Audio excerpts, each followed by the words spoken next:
Okay, welcome to another video. Welcome to another episode on the podcast. Before I jump into this video, I want to let you guys know that I have a free masterclass available on my website. It is 45 minutes long and it is yours to keep and watch at any time. So I thought I would just pop that in for anyone that wants to go to the next level. Watch my masterclass, it's amazing. And let's jump back into the video. So today's video is all about your personality becomes your personal reality. And I'm not lying when I say that not only learning this, but also understanding and embodying this changed the game for me when it comes to manifesting and consciously creating and intentionally creating the things that I want in life and drawing them in, because I truly believe the biggest battle that people face when manifesting is dealing with their thoughts, dealing with their emotions, dealing with their belief systems. And the common thing with thoughts, emotions, beliefs is that it always stems from your personality, or what you would call as your personality. Something that just opened my eyes so much when it came to being a creator and how much of an influence our thoughts, our emotion, our belief, our personality as a whole plays into our personal reality and the reality that you are experiencing, that you are creating, that you are reinforcing, wherever you are in your journey. And this is something that I learned in the early stages of my psychology degree. I was studying psychology, I was in the beginning phases, and I was learning a lot of the basics and generic diagnosis. At the same time, I was working in the medical field with a bunch of psychiatrists, psychologists, and so I would constantly be interacting with a lot of their clients. And both studying psychology and working in the field, I learned so much, because not only was it in theory, but also I was experiencing it and witnessing it firsthand. And something that literally changed my entire life learning about was dissociative identity disorder. So if you Google dissociative identity disorder, it basically says dissociative identity disorder, DID, previously known as multiple personality disorder. It is a complex psychological condition marked by the presence of two or more distinct personalities or alters, and this is caused by childhood trauma. Okay, and essentially, and I'm not a professional, okay, this is just something that opened my mind a lot, is when you go through something super traumatic and you can't actually mentally cope with what's going on, these alters form and step forward, and it's as though you're driving a car and you're in the driver's seat, but in the back seat you have different alters that are sitting there. And when things get too triggering or too hard and you can't deal with the front, a different alter will step forward. And I've done so much research into these alters. Where do they come from? Who are they? Are they aspects of that person's being? Because alters aren't just like human beings. Like, they could be a different type of animal, they could be an extraterrestrial, they could be so many things, and it's very distinct. And there's a lot of cases where people have, thousands of alters, or they have a small group. And essentially, if an alter steps into the driver's seat, you go into the back seat, you can either be completely blacked out or you can kind of be observing it. The part that really got me about this is, depending on which alter is at the front, whether it is the original personality or a different alter, the biology of that alter changed in the physical vessel. So it's the same physical person, but two different personalities. Personality 1 has diabetes, personality 2 doesn't have diabetes.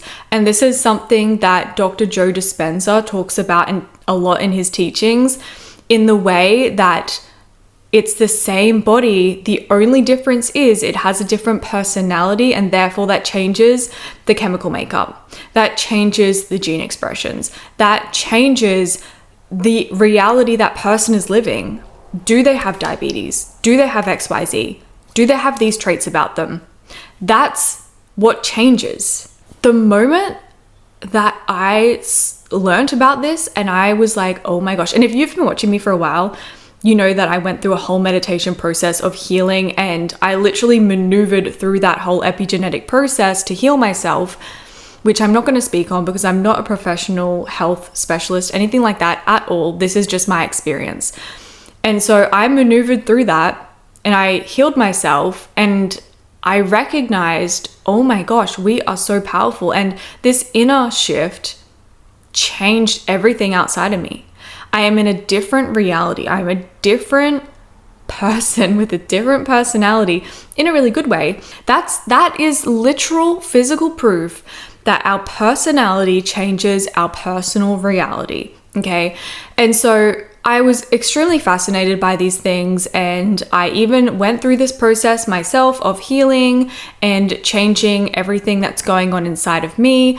And I came out the other end, reborn, revamped, and that girl. But I took it a step further because, I've been on this journey for so long, and I want to break down to you guys how powerful you are. And I think a lot of people get confused with, what about this thought? What about this emotion? What about this belief? And when you think about it, we are souls in a physical vessel. Okay, so I am a soul inside Abby. This is Abby.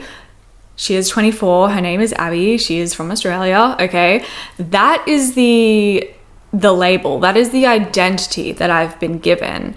And so I want to strip this right back to ask you the question of, who are you?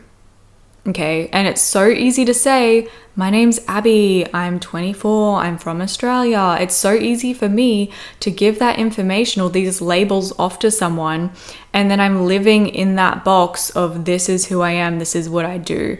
And what you truly need to do to change your personal reality is not so much focus on changing your personality, but becoming aware of who you truly are. Because if you take those labels away, and I ask you again, who are you?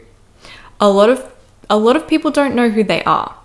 They know the labels, they know the identity, but without those things, if that was taken away from you, who are you? Okay, that's the first step to really acknowledging and becoming aware of the soul that you are, the spirit, the consciousness that you are, and the way that when you are sitting in the seat of witness consciousness and you know that that is your power and you are simply observing the world outside of you, you not only become unaffected by circumstances and illusions, but you also understand and can differentiate the separation between who you think you are and who you truly are. Does that make sense?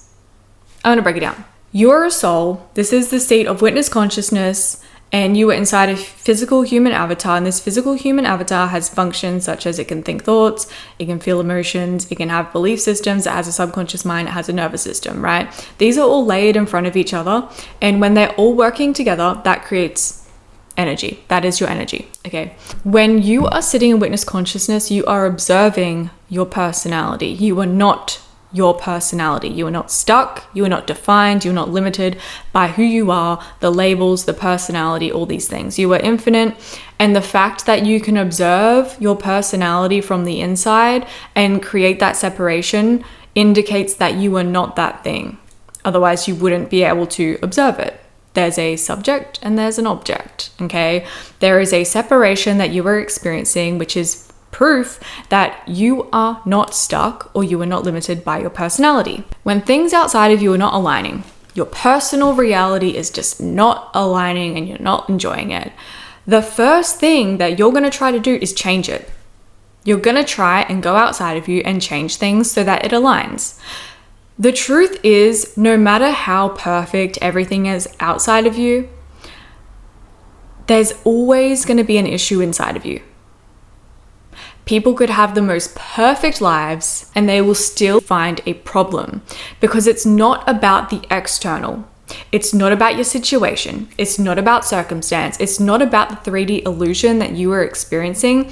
It is about the relationship that you have with your inner being, because it's not your inner being that has an issue with reality. It is your personality that is having an issue with reality. No matter how good it is, that little voice inside of you is always going to find something to pick at. And I'm going to explain why. That little voice, okay, when it thinks, or it judges, or it critiques, or it narrates the world around you, and your voice is saying, there's a tree, there's a house, there's a tree, there's a bird. That voice inside your head does not stop talking because it is trying to gauge what's going on outside of it to create a false sense of control over the external, because you can truly never control anything outside of you. So if you're going along your day and your mind is constantly narrating everything that you do, it's because that inner voice get control. But what is it actually controlling? All it's doing is disturbing your peace and trying to make you feel like you're in control when you're not. Nothing's changed outside of you. The tree's still there, the house is still there. What happens when something outside of you doesn't align and the voice is yapping?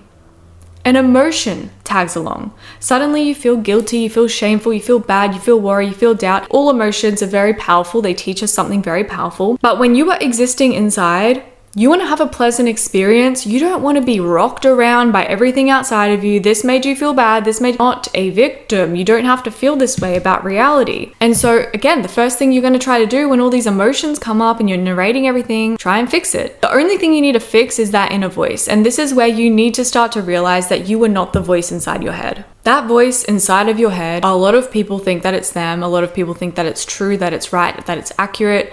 And that's because it comes from within. So you automatically feel like you owe it your attention, you owe it your energy. And so this is where people get caught up. They go outside, they don't see the result that they want. That voice starts talking, it starts to induce an emotion, and suddenly you're immersed in this energetic experience of reinforcing that reality back to yourself.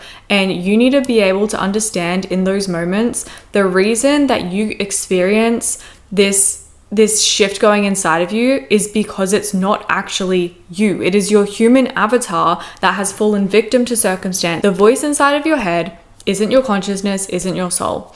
That is a separate thing in itself. That voice inside your head is your old subconscious program that is literally trying to reinforce reality, trying to be in control, okay, and trying to keep you in the familiar outcome. What you really need to understand is that if you are listening to this voice inside your head and you're listening to it say all these things, whether it's good, bad, whatever, what you're actually doing is you're experiencing and you're observing that voice. It's not actually you. It's outside of you. It comes from inside, but it's not actually from your soul.